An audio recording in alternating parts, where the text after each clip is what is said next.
बिल्कुल सही बात है। और हिमानी, चूंकि रामपुर में मुझे जो रफ्तार नजर आती है वो थोड़ी धीमी नजर आती है, क्योंकि यहाँ नवाब रहते हैं और कहते हैं कि जो लोग हैं उनकी जो सुबह है वो थोड़ी देर से होती है। तो हम इंतजार कर रहे हैं, चूंकि मैं आदर्श पोलिंग सेंटर पूर्व पिंक बूथ है, ये तमाम वो सुविधाएं होती हैं जो हर मतदाताओं के लिए एक आदर्श पोलिंग सेंटर के लिए खासतौर पर व्यवस्थित किया जाता है। यहाँ पर हम उसी कड़ी में इंतजार कर रहे हैं। जो युवा वोटर्स हैं वो निकले, महिलाओं की बड़ी भागीदारी यहाँ पर देखने को मिलती है। चूंकि रामपुर बहुत दिलचस्प समीकरण देखने को मिलता है जब आजम खान और अखिलेश यादव के बीच हम वो फाइट देखते हैं जो उम्मीदवारों के तौर पर देखने को मिलती है, जहां पर उन्होंने अपनी पसंद के उम्मीदवार को उतार दिया, तो वहीं आजम खान ने अपनी पसंदीदा उम्मीदवार को उतार दिया। हालांकि बाद में आजम खान ने अपने प्रत्याशी का जो नामांकन है वो वापस ले लिया था, लेकिन घनश्याम लोधी जो बीजेपी के उम्मीदवार यहां से चुनावी मैदान में है, देखना ये कहा जा रहा था, क्योंकि रामपुर में चाहते थे अखिलेश यादव आकर के चुनाव लड़े, ये आजम खान की इच्छा थी, लेकिन अखिलेश यादव यहां प्रचार तक करने के लिए नहीं आए। और इसीलिए बड़ा फैक्टर क्या है ये देखना बहुत होगा जरा अहम।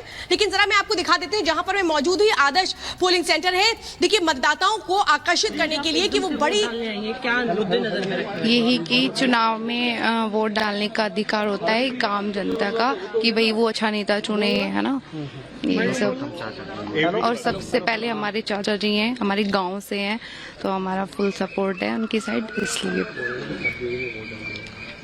ये शादी वाली लाइन बोल दो कि अभी रात को ही हुई है वोट डालने में। हाँ, मतलब शादी तो अभी सुबह ही तो हुए हैं, फेरे सुबह ही हुए हैं। अभी मैं घर पे विदा भी नहीं हुई हूँ, अभी यहाँ से जाने के बाद फिर विदाई हुई।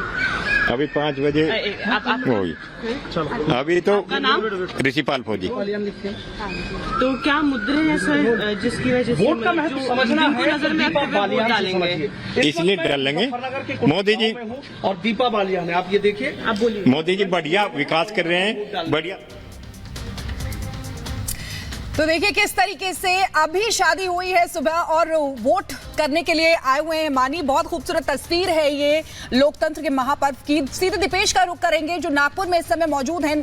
दीपेश, वहां का समीकरण क्या कहता है और वहां पर लोगों में कैसा उत्साह देखा जा रहा है? देखिए, मैं यहाँ के समीकरण का जिक्र करूँ उससे पहले मतदाताओं के बीच मौजूद हूँ जो मतदान करके वापस लौटे हैं। जरा तस्वीर देख लीजिए कि अपने हाथों पर जो स्याही का निशान है वो बड़े गर्व से दिखाते हुए नजर आ रहे हैं, क्योंकि अपने आप में बहुत महत्वपूर्ण पल होता है। महिला मतदाता के सबसे पहले उन्हीं से शुरुआत करते हैं। मैं मतदान कर दिया? हाँ, बिल्कुल कर दिया। सोचकर वोट किया है? यही कि जो हमारा अधिकार है वो हम करेंगे और वोट दे के आ गए हैं। सर, किन मुद्दों के साथ वोट करने पहुंचे हैं आप?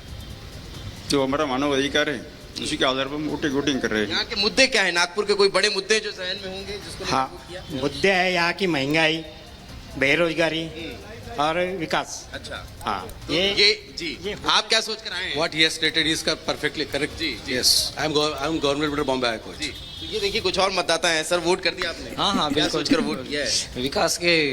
विकास अच्छे हो रहा है नागपुर में, इस कारण की ये है वोट कि और अच्छा विकास हो। ऐसा ही होता रहे। बिल्कुल बिल्कुल बिल्कुल। मतदान के दिन की शुरुआत हमने भगवान कंडोला देवता से शुरू की है और इसके बाद जाके मैं अपने गांव में जाके वहां मतदान करूंगा।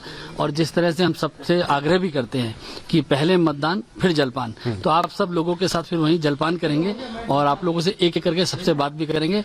मेरा आप लोगों के माध्यम से पूरे गढ़वाल लोकसभा, उत्तराखंड में जितनी हमारी 5 लोकसभा है और पूरे देश की 102 लोकसभाओं में सभी लोगों से, युवाओं से, माताओं बहनों से, बुजुर्गों से सबसे आग्रह है कि भारी संख्या में निकले, मतदान कीजिए और इस लोकतंत्र के महापर्व को सफल बनाइए। बहुत बहुत धन्यवाद। परीक्षा की घड़ी आपके लिए परीक्षा की घड़ी मानते हैं? देखिए, कहीं कोई मुकाबला नहीं है, पूरे लोग मन बना चुके हैं और मैंने अपने जीवन काल में ऐसा चुनाव नहीं देखा कि जो चुनाव एक तरफा चुनाव हो और लोगों ने पहले से ही मन बना रखा था। जैसे ही हमारी पार्टी को सिंबल, हमारे झंडे को देखते थे, सब लोग कहते थे अब की बार 400 पार। पहाड़ के मतदाता इस बार रिकॉर्ड मतदान करेंगे।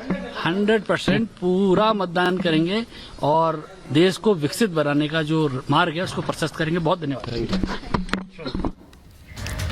अनिल बलूनी को आप यहां पर सुन रहे थे। उत्तराखंड की 5 लोकसभा सीटें जिन पर आज वोट डाले जा रहे हैं और जाहिर तौर पर जिस तरह से हम यहां पर बता रहे हैं कि किस तरह से जो तमाम दिग्गज हैं वो चुनावी मैदान में हैं, ताल ठोक रहे हैं, जिनमें से अनिल बलूनी जी भी। लेकिन इस वक्त हम सीधे रुख करते हैं हमारे वरिष्ठ सहयोगी प्रकाश सिंह, इस वक्त हिंदुस्तानी आवामी मोर्चा के जो अध्यक्ष हैं जीतन राम मांझी, उनसे क्या कुछ बातचीत हो रही है सीधा आपको दिखाते हैं।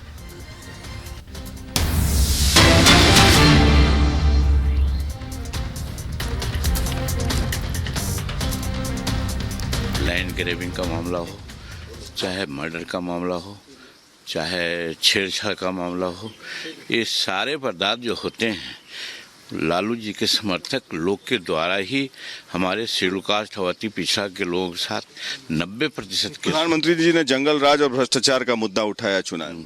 एकदम ठीक उन्होंने उठाया, सटीक बात उन्होंने कही कि यहाँ जंगल राज था। उन्होंने ही क्यों कहा, माननीय नीतीश कुमार जी ने भी कहा तेजस्वी के सामने जब गठबंधन में थे तब भी कि हम 2005 के पहले की स्थिति बिहार में नहीं आने देंगे, और इसीलिए उन्होंने महागठबंधन को छोड़ा।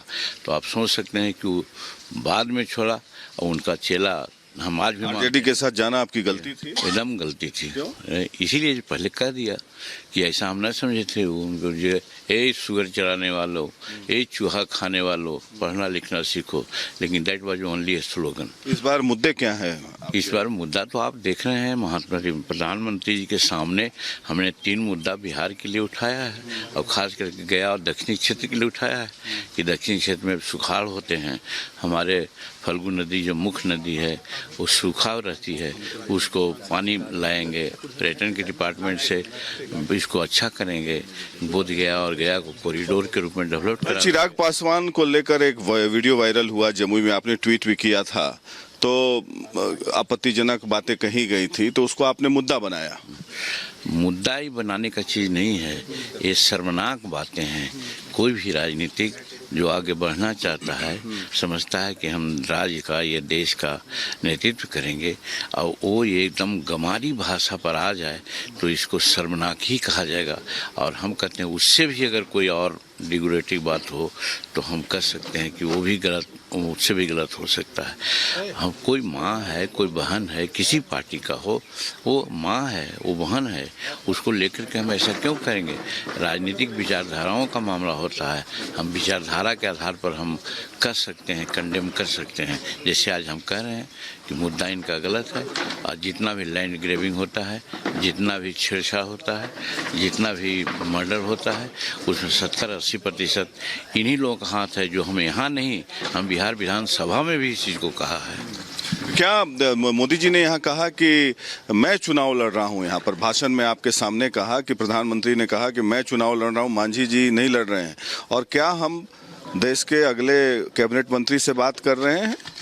ये मैं नहीं कर सकता हूँ, ये एक ही आदमी जानता है यहाँ का, वो है नरेंद्र भाई मोदी जी। नरेंद्र भाई मोदी जी जीतन मांझी को जिस काबिल समझेंगे उस काबिल उसकी सेवा लेंगे।